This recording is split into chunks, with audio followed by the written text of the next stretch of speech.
और सबसे पहले बात हरियाणा चुनाव के। हरियाणा के सभी 90 सीटों पर पिछले 3 घंटे से वोटिंग जारी है और बीजेपी हैट्रिक मारने के लिए तैयार है तो कांग्रेस भी वापसी करने को लेकर उत्सुक है। अब 8 अक्टूबर को हरियाणा क्या फैसला सुनाएगा, आज पोलिंग बूथ पर इसका माहौल क्या है, वोट डालते वक्त वोटर के मन में क्या बात है, एक एक सीट की डिटेल आपको मैं बताऊं। लेकिन उससे पहले इस वक्त की बड़ी खबर, हरियाणा की 90 सीटों पर अब तक 13% वोटिंग हो चुकी है। अंबाला, फतेहाबाद, करनाल और महेंद्रगढ़ में 15% वोट हुए हैं। वहीं पर जिंद और पलवल में 16% वोटिंग हुई है। कुरुक्षेत्र, मेवात और रोहतक में 14% वोटिंग हुई है, जबकि भिवानी, चरखी दादरी, कैथल और रेवाड़ी, सिरसा समेत यमुनानगर में 13% वोट डाले गए हैं। फरीदाबाद, हिसार और झज्जर में 12% वोट पड़े हैं। अगर पानीपत और सोनीपत की बात की जाए तो यहां पर 11% और पंचकुला में महज 7% वोटिंग हुई है। और आज सभी 90 सीटों पर वोट हो रहे हैं। भूपेंद्र हुड्डा, सीएम नायब सिंह सैनी, अनिल विज, दुष्यंत चौटाला, अभय चौटाला समेत कई दिग्गजों की साख दांव पर लगी हुई है। पहलवानी से सियासत के दंगल में कूदी विनेश फोगाट की सीट जुलाना पर भी सबकी नजर है। अब 8 अक्टूबर को पता चलेगा जनता ने किसे चुना और किसे नकारा। और इस चुनाव में सीएम नायब सिंह सैनी, पूर्व सीएम मुख्यमंत्री भूपेंद्र सिंह हुड्डा और कांग्रेस की विनेश फोगाट के अलावा जेजेपी के दुष्यंत चौटाला समेत कुल 1031 उम्मीदवारों का किस्मत दांव पे लगा हुआ है। कौन कौन से बड़े चेहरे कहां से चुनाव लड़ रहे हैं, आइए आपको हम दिखाते हैं। अब नायब सिंह सैनी लाडवा से उम्मीदवार हैं, भूपेंद्र सिंह हुड्डा गढ़ी सांपला किलोई से, दुष्यंत चौटाला ऊंचा कला से, अभय चौटाला एलानाबाद से, अनिल विज अंबाला कैंट से है, विनेश फोगाट जुलाना से है, श्रुति चौधरी तोशाम से है और गोपाल कांडा सिरसा से है। अब इनमें से 464 निर्दलीय उम्मीदवार हैं और राज्य में पहली बार 5 राजनीतिक दल कांग्रेस, भाजपा, जननायक जनता पार्टी जेजेपी जिसे कहा जाता है, इंडियन नेशनल लोक दल और आम आदमी पार्टी चुनावी मैदान में है। अगर इस बीच इंडिया टीवी से खास बातचीत में सीएम नायब सिंह सैनी ने बड़ा दावा किया है। नायब सिंह सैनी ने कहा कि उत्तर प्रदेश में तीसरी बार बीजेपी की सरकार बनी है। तो नायब सिंह सैनी ने कहा कि उसी तरह से कांग्रेस पर बड़ा हमला करते हुए कहा कि कांग्रेस का पंजा खूनी पंजा है और कांग्रेस सरकार में हरियाणा के अंदर दलितों पर बहुत अत्याचार कर रही है। राहुल गांधी को दलितों से माफी मांगनी चाहिए। सैनी ने ड्रग्स और तस्करी के लेकर आरोप भी लगाए और तुषार गोयल को लेकर भी कांग्रेस पर निशाना साधा और दावा भी कर रहे हैं कि तीसरी बार उनकी सरकार बनने जा रही है। इस वक्त हमारे साथ हैं हरियाणा के कार्यवाहक मुख्यमंत्री नायब सिंह सैनी, उनसे हम बात करेंगे। सर, मतदान चल रहा है, आपने वोट डाल दिया है, कितनी उम्मीद इस वक्त आपको दिख रही है हरियाणा के अंदर? भारतीय जनता पार्टी की एक तरफा सरकार तीसरी बार हरियाणा में बन रही है और हमने संकल्प लिया है कि आदरणीय मोदी जी के साथ मिलकर के हरियाणा को तीव्र गति से आगे बढ़ाने का काम करेंगे। लोगों में भी इस बात का विश्वास है कि अगर हरियाणा को आगे हम ले जा सकते हैं, आगे बढ़ा सकते हैं, तो कमल के फूल के साथ ही आगे बढ़ा सकते हैं। हाथ तो खूनी पंजा है, उसके नेतृत्व में विकास नहीं कर सकते, ना विकास की सोच सकते हैं हरियाणा के लोग। वहां तो भ्रष्टाचार, लूटपाट और धोखेबाजी होती है और कुछ नहीं होता, और वो तुरंत ही चुनाव के बाद ही उनके चेहरे सामने आ जाते हैं। हिमाचल उदाहरण है, कर्नाटक उदाहरण है, तेलंगाना उदाहरण है। कांग्रेस के राज्यों से कौन अछूता है, कौन नहीं जानता, हर व्यक्ति जानता है। ये लोग बोलते थे मध्य प्रदेश के अंदर हमारी सरकार आ रही है, छत्तीसगढ़ में बोलते थे कि हमारी सरकार आ रही है। वहां के लोगों ने इनके गुब्बारे की, झूठ के गुब्बारे की हवा निकाल दी। कुछ नहीं है, भारतीय जनता पार्टी तीसरी बार आ रही है। लेकिन अभी स्टेज के अंदर राहुल गांधी ने कुमारी शैलजा और हुड्डा साहब का हाथ मिलवाया, लगातार इसको लेकर पॉलिटिक्स भी होती रही। शैलजा नाराज भी थी, खट्टर साहब ने भी बयान दिया था कि अगर वो हमारे यहाँ आना चाहते हैं उनका स्वागत है, लेकिन कैसे देखते हैं इसको?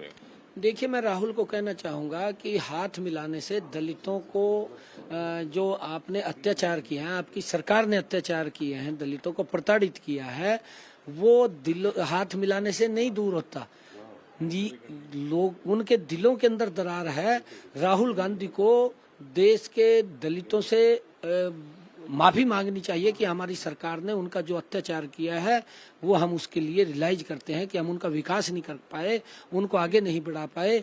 ये कांग्रेस की जो सोच रही है कि अगर गरीब व्यक्ति को हमने मजबूत कर दिया तो हमारा वोट बैंक चला जाएगा, ये तो उस आधार पे काम करते हैं कांग्रेस के लोग। परंतु Bharatiya Janata party zero ground के ऊपर लोगों को विकास करते धीरे धीरे आगे बढ़ाने का काम कर रही है और आगे भी करेंगे। चुनावों से पहले ड्रग्स की खेप भी पकड़ गई दिल्ली में, काफी 1000 करोड़ की। हमने इस बात को लेकर के कहा है कि भूपेंद्र सिंह हुड्डा, कांग्रेस पार्टी, राहुल गांधी ये बताए जो 5,000 करोड़ रुपए का ड्रग्स का मामला था जो पकड़ा गया, और तुषार जो आईटी सेल का कांग्रेस का पदाधिकारी है, और वो व्यक्ति दीपेंद्र हुड्डा के साथ उसकी फोटो है, उदय भान के साथ उसकी फोटो है। तो कांग्रेस पार्टी या भूपेंद्र हुड्डा इस बात को लोगों को स्पष्ट करे कि उसके क्या संबंध है, इतना बड़ा माल कहां से आ रहा था, कैसे आप इस माल को सेट कर रहे हैं। तो आपने सुना कि किस तरह से उन्होंने हमला किया है कांग्रेस पर नायब सिंह सैनी ने, और उन्होंने उम्मीद भी जताई है कि तीसरी बार उनकी सरकार बनने जा रही है प्रदेश में। इस बीच बीजेपी सांसद किरण चौधरी का हुड्डा पर भी अटैक आया है। हरियाणा में कांग्रेस व्यक्ति विशेष की पार्टी बनी हुई है। हुड्डा ने क्षेत्रवाद को बढ़ावा दिया है और किसानों की जमीन हड़पी है, यह आरोप लगाया है कि हरियाणा के अंदर तो नाम निशान अब कांग्रेस नाम का रहा नहीं। यहाँ केवल जो है एक व्यक्ति विशेष जो है उनकी जो है पार्टी रह गई है, और वो भी पूरी तरह से कॉम्प्रोमाइज लोग हैं। वो सारे का सारी जनता देख रही है किस तरह से उनके शासन काल में हमने कितना लड़ाई लड़ के जो है यहाँ पे अपने काम करवाए। क्षेत्रवाद इतना ज़बरदस्त तरीके से हावी था, पूरी तरह से भ्रष्टाचार जो है वो चरम सीमा पर था। और किसान भाइयों को तो अच्छी तरह से ये बात याद रखनी चाहिए कि उनकी ज़मीनें जो हैं औने पौने दामों के अंदर जो है लेकर बड़े बड़े बिल्डरों को दी गई, और फिर उसके बाद आगे क्या हश्र हुआ वो सारी जनता जानती है। तो जहां आम जनता जानती है कि भाई जो है ये लोग केवल लोभ और लालच के लिए आगे आ रहे हैं, मुख्यमंत्री की लड़ाई जो लड़ रहे हैं वो पूरी तरह से कॉम्प्रोमाइज लोग हैं, इनके पास कोई एजेंडा नहीं है। केवल जो ये तलवारें इनके ऊपर केसेस की इनके सिर पे लटकी हुई हैं, उनको जो है खत्म करवाने के चक्कर में ये हैं। अब जिस नेता यानी कि भूपेंद्र सिंह हुड्डा पर जो लगातार आरोप लग रहे हैं वो क्या कह रहे हैं आपको सुनाते हैं। मतदाताओं से यही है शांति और अपने जो मतदान का अधिकार है उसका प्रयोग करें। जो रिपोर्ट मिल रही है लोग बड़े भारी जोश में है और मतदान अच्छा हो रहा है। क्या मुद्दे आपको लग रहा है ग्राउंड पे काम करेंगे?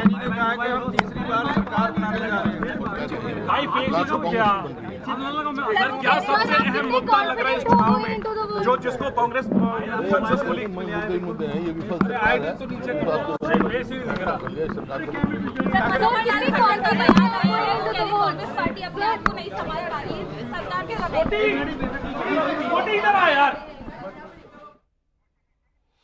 तो यहां पर आपने सुना भूपेंद्र सिंह हुड्डा तो यही कह रहे हैं कि उनको भी पूरी उम्मीद है कि उनकी ही सरकार आने जा रही है, यानी कांग्रेस की वापसी होगी। बहरहाल हरियाणा चुनाव से जुड़ी एक और बड़ी खबर आ रही है। सीएम पद के सवाल पर कांग्रेस की कुमारी शैलजा का बयान सामने आया है। कुमारी शैलजा ने कहा कि सीएम पद का फैसला तो आला कमान करेगा और हरियाणा में एक तरफा लड़ाई है। आश्वस्त का कांग्रेस के घर में जितनी निराशा है, जितना उनके यहाँ अफरा तफरी मची हुई है, उसका आपको पता है कि नहीं पता, मुझे पूरा पता है। पूरी अफरा तफरी मची है, आपने भी सुन लिया, मैंने भी सुन लिया। जो उनका तनाव है वो जगजाहिर है, जो बाहर आता है। और इसका मैसेज केवल दो नेताओं का नहीं है, जनता में भी उसका मैसेज है। जनता में भी बहुत बड़ी निराशा कांग्रेस को लेकर के बनी हुई है।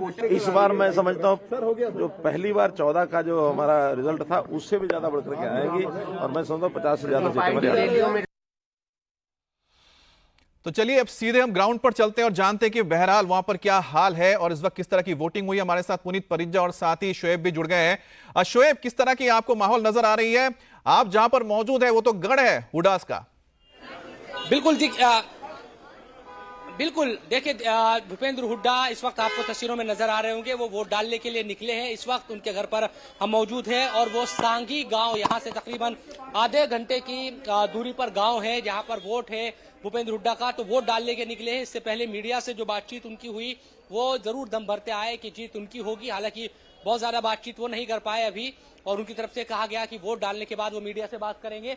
लेकिन यहाँ जो माहौल नजर आ रहा है साफ तौर पर, रोहतक की अगर बात करते हैं, हम सुबह से अलग अलग बूथों पर गए तो कहीं ना कहीं लोग दो तरह की बातें करते दिखाई देते हैं। कुछ लोग कहते हैं कि उन्हें बदलाव चाहिए राज्य में, कुछ लोग ये भी कहते हैं कि उन्हें सरकार की तरफ से जो कामकाज हुआ है वो अच्छा लग रहा है। यानी कि मिली जुली प्रतिक्रियाएं लोगों की तरफ से, वोटरों की तरफ से यहाँ पर दिखाई दे रही है।